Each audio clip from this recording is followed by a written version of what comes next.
So yun nga guys, late tayo ngayon. Tatakbo, gabi. Malamig ang panahon. Kanina sanang 6 o'clock, tatakbo na ako. Kumuulan. Kaya stop muna yung pagtakbo. Ngayon na 7 o'clock, takbo tayo kahit isang oras para madagdagan yung ating 24-hour run challenge. Tal Friday ngayon, ma-exercise ulit ang ating mga katawan. Okay? Kasamahan niyo po ako. Mga kabayan, ang update po kay Sir Ruel ay yung kanya pong challenge, 24-hour challenge, natapos niya na po. At yung unang-una na sumali na nakatapos ng 24-hour challenge, si Nina Lunsaga, ay nabigyan ng big bonus. Siya po ay nagkaroon ng regalo, cellphone Infinix Hot Play. Na palakpakan naman natin guys, si Ma'am Nina Lunsaga. Shoutout sa iyo Ma'am Nina Lunsaga. At kayo po yung unang successful na nakatapos ng 24-hour challenge. Ako po nasa 13 hours pa lang, kaya sipag-sipagan ko muna ngayon habang Friday tatakbo po tayo. Samahan niyo po ako guys sa pagtakbo. Kaya lang guys, yung pag-video ko ngayon ay madilim. Konting-konti lang po siguro mabibideo ko sa daan. Okay? Ayan guys, at isa pang congrats natin si Sir Ruel mula po nung napanood kay Sir Rapi Tulfo ang kanyang video na nakakaluha talaga. Panoorin niyo po yon, yung title na kay Sir Rapi Tulfo na i-ready niyo na ang panyo nyo. Maluluha talaga kayo sa kwento nito. Ayan.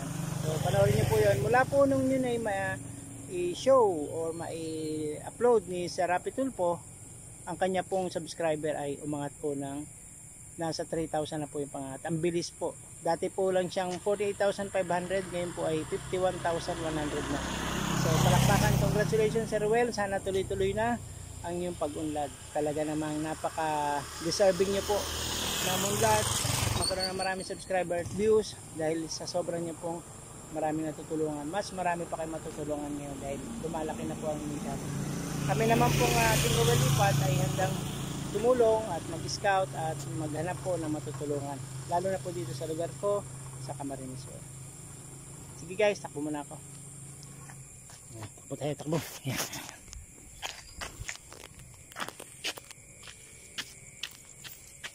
Guys, takbo ko ha.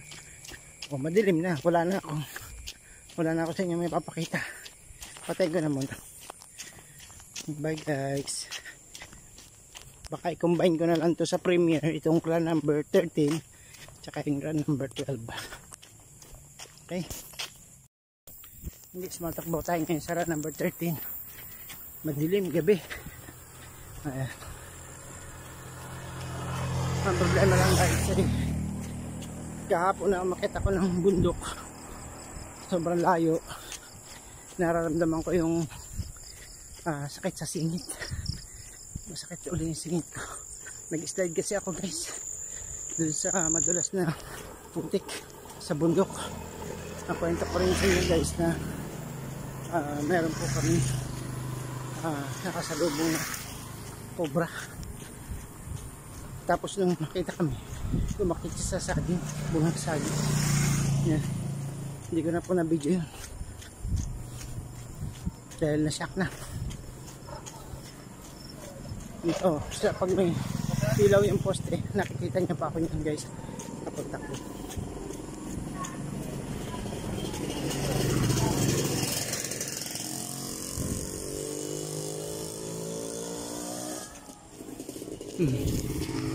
Ano lang guys, gilid lang tayo tamakbo, makatay sagasaan motor. Ganda dito guys, hindi masyado mabibilis sa mga sakyan. Tsaka marami ay motor, tricycle. Tara, taring ko ito mo. Tignan natin sa pagtakbo guys. Dito na tayo sa may San Nicolas. Medyo umambon-ambon, pero mukhang may patay nga dito guys ha. Tignan nga natin kung sino yung patay dito. Natin kung kilala natin.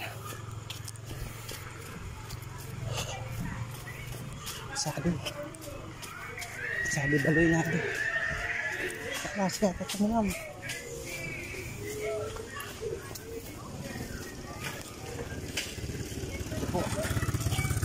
Bata.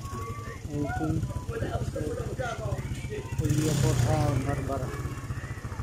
Ayan guys, so patay po dito sa Nicolas 1967, 66 lang.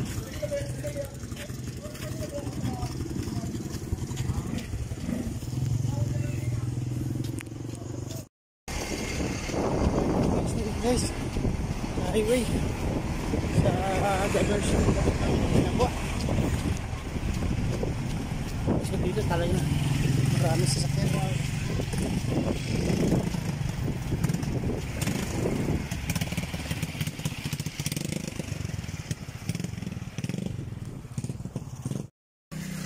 Guys, tatakbo pa rin tayo.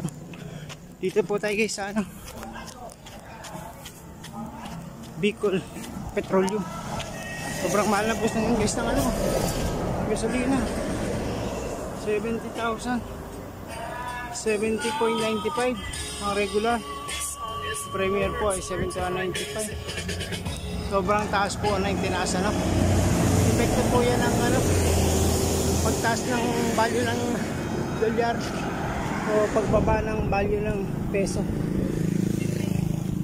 Yan po epekto. Tataas talaga lahat ng ano, ng presyo ng petrolyo. Hiningal na tayo konti, pero carry naman. Tuloy lang, medyo madilim na uli. Patayin na uli natin yung camera.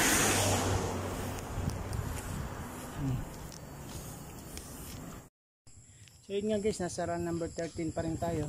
Pumili tayo dito sa may bahay na may ilaw. Medyo pawis na guys, konting pahinga. 1 hour mahigit na tayo guys, tumatakbo. Pero yung takbo natin guys, minsan na hinto rin tayo dahil maraming aso. So ingat tayo sa aso, baka tayo makagat no. So kayang kaya pa naman, hindi pa naman tayo naghabol ng hininga. Kasi pag yung alam natin na kakapusin na, lakad-lakad na lang, lakad takbo, pwede naman po yun.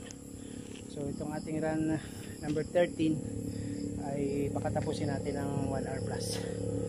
At magpaano na rin tayo guys, mag 15 hours na. So guys, konti na lang yung ano, no, natitira. Nasa mga 10 weeks na lang. Sali po kayo, kaya nyo pa yan. Everyday running, jogging, kaya pa yan. So I feel good nga no, dahil nagpapawis.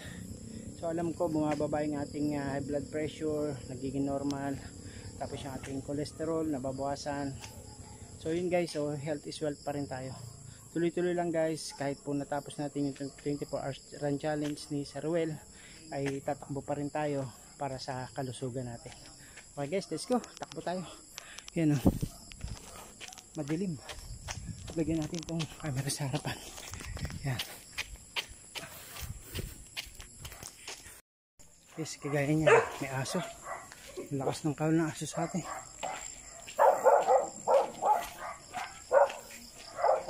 May aso tayong nasa salubong. Kaya ingat lang tayo. Medyo lumayo yung aso. Pwede na tayong tumakbo. Diyan pa rin. Diyan pa rin yung aso guys.